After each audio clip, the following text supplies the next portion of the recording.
Hello, and welcome to another episode of Mad Scientist Brewing Beer Education Series.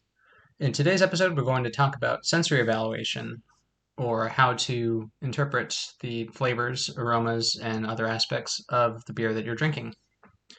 So first, we want to consider how we actually perceive beer. And as I just mentioned a couple, we're going to be taking a look at first at the different senses. So the first one is visually with the appearance of the beer. We can see things like color, what color of the beer comes through in direct light and indirect light. There's also clarity of the beer. Some styles, particularly lagers, are very clear, while others, like New England IPAs or hazy IPAs, are completely opaque. Head character could be the shape and color of the bubbles and how much head actually forms. And head retention, which is how long it takes for the head to actually dissipate. Then when we go to smell or aroma, there's kind of two different ways that people perceive aroma, and the first is called orthonasal perception, and that's basically just smelling or sniffing something when you inhale it through the nose. The other is retronasal perception, so that's kind of when if you've ever taken a sip of something or eaten some food, and as you're exhaling, you get a bit of that aroma coming back on the exhale. That's retronasal, so it's kind of perceiving the odor on the back of the throat in between the nose and the mouth. The major one for sensing tasting a beer, well, taste. Uh, First of all, pointing out that if that old tongue map that I'm sure everybody has seen and has grown up with, that says that we taste certain parts of flavors on different parts of our tongue. That is not correct. We actually taste all of these flavors across the entire range of the tongue. So let's see, we've got sweet, which is present in beer as a balance against hop or roasty bitterness, and usually comes from the malted barley. There's salty, which is generally not important in beer, but it can make a beer's flavor richer. And some styles like German Gose, it's pretty vital to include in there. Next is sour, which adds a bright character to the beer and is the main feature in sour or fruit beers. Some Belgian style sours can be very acidic and have vinegar flavors as well, although in other styles that's really not something you want to have. Next is bitter, which is present in hops as a balance against the malt sweetness and comes largely from the hops, but it can also come from dark roasted grains. It takes a little longer to process the bitter flavor when you're tasting it compared to some of the others. And the last is umami, which is kind of a savory, meaty flavor that you get in foods like tomatoes, soy sauce, and aged meats and cheeses. It comes across as like a soy sauce flavor in beer, but it's generally not well perceived. It's kind of a sign of aging or dying yeast. You don't really want to have that. And then the last thing that we want to consider is mouthfeel, where mouthfeel is the actual physical sensation that you're having of the beer in your mouth when you're drinking it. It's largely driven by how much sugar the yeast is fermented in the beer and can lead to dry and crisp beers or some full and sweet beers. So when considering mouthfeel, you'll think about body, which is how dense or rich the beer feels, and that's related to how much the yeast ferments the sugar. Next is carbonation, which higher levels give a crispy and light mouthfeel. Very highly carbonated beers can actually come off as acidic because you've got some of that carbon dioxide making carbonic acid in the beer.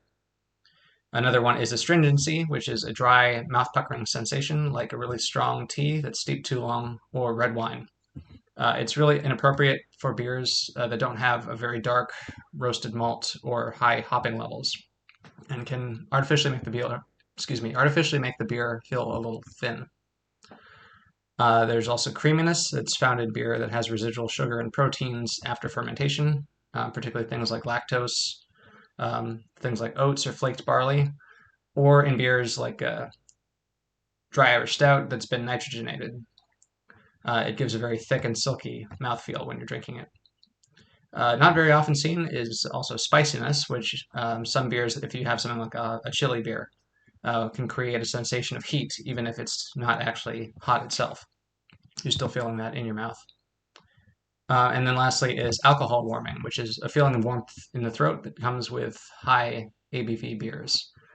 You don't want it to really come across as hot or solvent-like, just kind of very gentle warming is well received in those very high ABV beers that you've got in just a little snifter glass or something to enjoy a small amount of. All right, so when I was studying for the Certified Cicerone test, I watched a lot of videos from the Cicerone program. A lot of them came out for someone named Pat Fahey, who is a master Cicerone. And one piece of advice that he gave when tasting beer and evaluating it for this test, which we had to do, was to just kind of do a 12-point simple breakdown. And if you're just looking for a casual tasting of a beer, or if you're under a time crunch like I was during the test, if you just look at these 12 key points, that will help you distinguish a beer and get some good information about it. So looking at appearance, you want to look at color and clarity. For aroma, you want to look at the aromas that are malt derived, ones that are hop derived, ones that are yeast derived, and any other aromas that might be present in there. As far as taste, you're looking for the bitterness of the beer.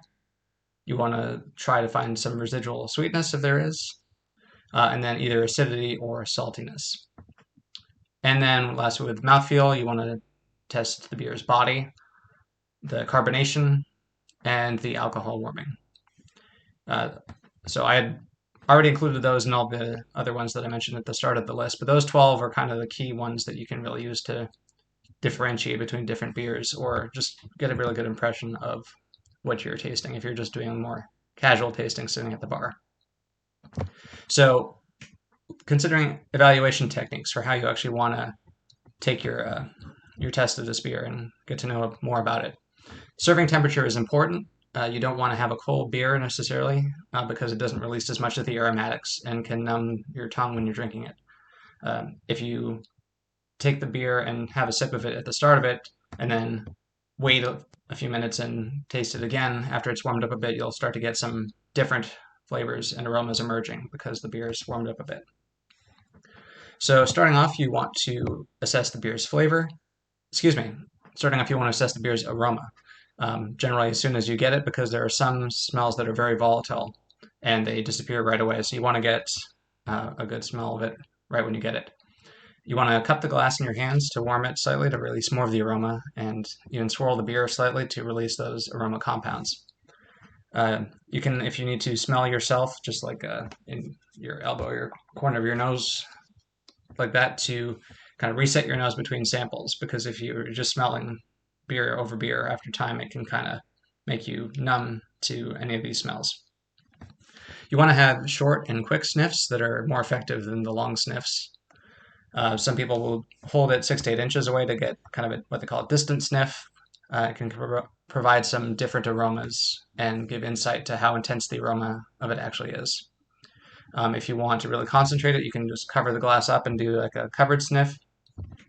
And then if you sip the beer and exhale with your mouth closed, that'll give you that retronasal aroma that you would have otherwise if you were to not close your mouth.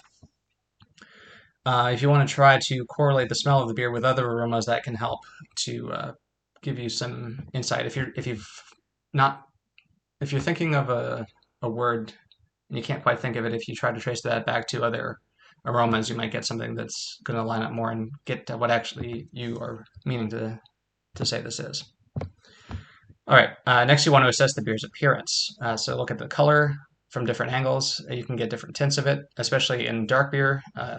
If you were to look at it straight on, it might just look like it's black, but in the light you can get kind of ruby highlights or something that will otherwise be missed if you're not looking at different angles. You want to inspect the clarity by trying to read the writing through the beer. If you've got a glass with writing on it, that can be pretty useful to do that.